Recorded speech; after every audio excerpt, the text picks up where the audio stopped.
सभी संत महात्माओं ने व्रत ले लिया क्या?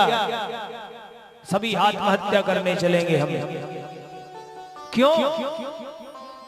अरे भगवान ने हमारे साथ पक्षपात किया है। हम जन्म जन्मांतर से तपस्या करते आ रहे हैं और भगवान ने एक छोटे से बालक को, 5 वर्ष के बालक को 6 महीने में दर्शन दे दिया। ये बात समझ में नहीं आई। हम सब भगवान के नाम पे मरेंगे। सब समुद्र के किनारे पहुंच गए मरने को, और भगवान भी कम नहीं, भगवान भी केवट बन के आ गए। भगवान ने किनारे पे बैठे सभी संतों से पूछा कि भैया कहाँ जा रहे हैं महाराज?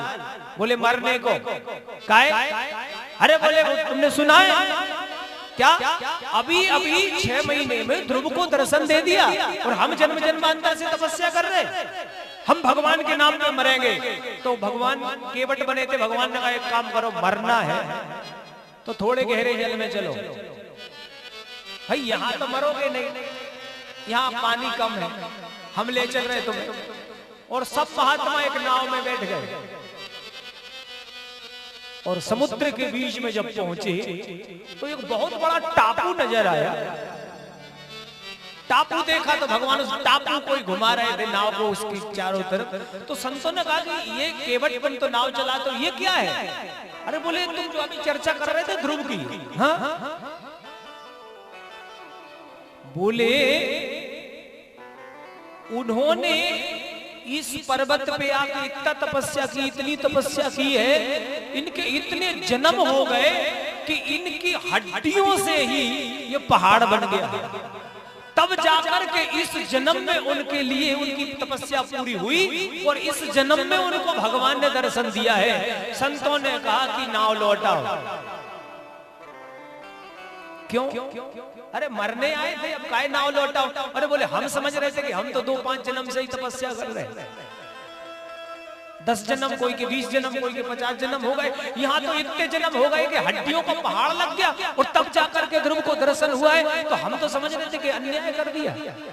नहीं, भगवान का अन्याय नहीं। भगवान ने कहा कि जब मरने ही आए हो तो अच्छे से मरो। भगवान के यहाँ पक्षपात नहीं है, भक्ति में पक्षपात नहीं है। तो भगवान, एक बार की बात है, 2 व्यक्ति खड़े, दोनों संत। एक ने नारद जी से पूछा कि महाराज एक बात बताओ, हमें भगवान कब मिलेंगे? ये आम के नीचे बैठे थे, तपस्या कर रहे थे। तो नारद जी ने कहा कि जितने आम के पत्ते हैं उतने वर्ष में आपको, उतने 1000 वर्ष में भगवान मिलेंगे। ठीक? उसने कहा कि बताओ मर जाएंगे, इतने वर्ष जन्म लेके तपस्या करनी पड़ेगी। इसने अपना थैला उठाया और चलता बना, हो गई तपस्या। बताओ इतने जन्म लेंगे, तपस्या करेंगे, आम के पत्ते कितने हैं, कितना बड़ा वृक्ष है, इतने 1000 वर्ष तपस्या करें, चलो कैंसल। और एक आदमी के पास पहुंचे, वो इमली के नीचे तपस्या कर रहा था। इमली, अब एक बात बताओ, इमली का पत्ता गिना जाए तो एक ही पत्ता में कितने पत्ता मिल जाए? गिनना सामने बाजू में ही खड़ा है। भगवान देवर्षि नारद से उस संत ने पूछा कि नारद जी हमें भगवान कब मिलेंगे? नारद जी ने कहा कि जितने इमली के पत्तों में पत्ते हैं उतने 1000 वर्ष तपस्या करोगे तब तुम्हें भगवान मिल सकता है, और पक्का नहीं है। और इतना सुना तो इतना नाचा, इतना नाचा, इतना नाचा। तो नारद जी ने कहा पागल हो गया, इतने 1000 वर्ष तपस्या करेगा फिर मिलेंगे?